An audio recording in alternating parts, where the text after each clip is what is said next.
lay his hand on what does not belong to him. So there will be no representation of budget. That's a stupid thought by anybody.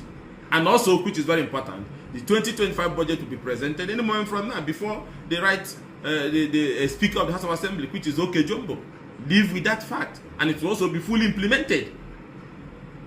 As long as you left the political party upon which you were elected at a time there was no division, and upon that the remaining members of the House of Assembly assume control as required by the Constitution, you cease to be a lawmaker. At that very moment, you opened your mouth and said, "I'm the champion," when there was no division in your political party and there was no crisis. Your party did not expel you. Your party did not chase you away. You went away on your own.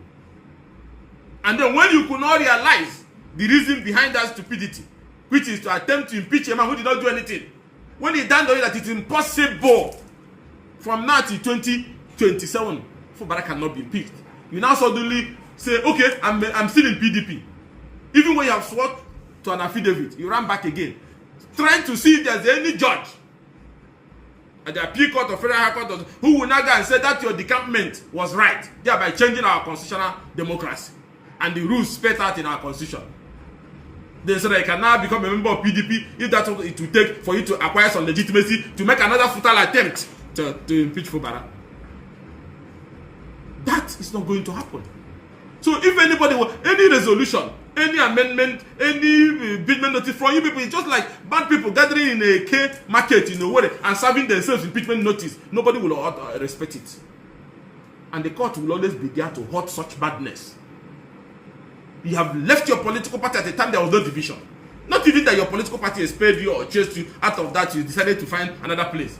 Because you wanted to go to APC. So they will give you federal might, and then you now come and remove a man who did not do anything. When it did not work, you realize that Rivers is not that kind of jungle where you can perpetrate that kind of kangaroo impeachment from a back of a moving Dassault truck.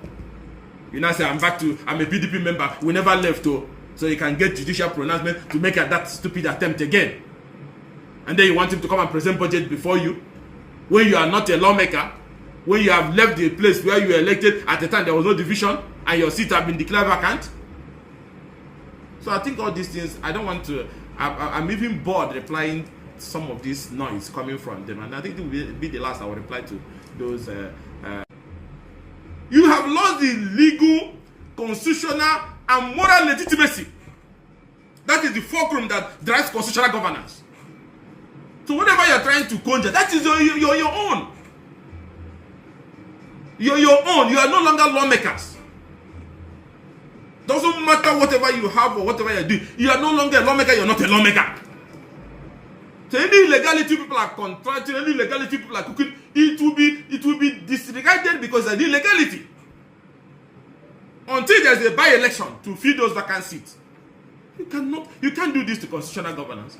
I didn't mean there was a problem in your party, or maybe they chased you out of the party, or they were fighting you, you now run somewhere. It's even manageable. But you think you just wake up, do it, and come back again and get a judgment. You move into APC, you get a judgment to keep you. You turn back and say, oh, no, we never left. You get a judgment to keep you. Bastardizing our courts. You swore to an affidavit before a court. Got an injunction when you decamped. Turn back again, even with the validity of the affidavit on oath that you have left PDP. You go again and you say, oh, no, we are in PDP. Then you got another order to say, he's in PDP, leave him there.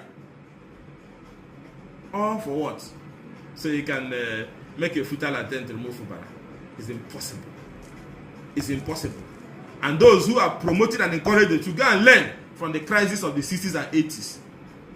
They should learn from it. When you contract those illegalities, bastardized institutions, it always have a consequences. And that's what we're trying to avoid. Make no mistake about it. Nobody will allow you go and cook up all this illegality left, right, and center for those who are no longer lawmakers, for those who decamp before our own very eyes, and their seat will automatically decamp vacant, and then you cook all these illegalities, and then you now come back to steal the constitutional governance of Rivers State, because your father, your mother are the people who created that state. You'll be resisted, heavily resisted. What will you? The way you'll be resisted, and those encouraging you, you will not imagine it. You will not imagine it. So I will advise those who are promoting this nonsense and those who are encouraging them to stop it. You have lost it.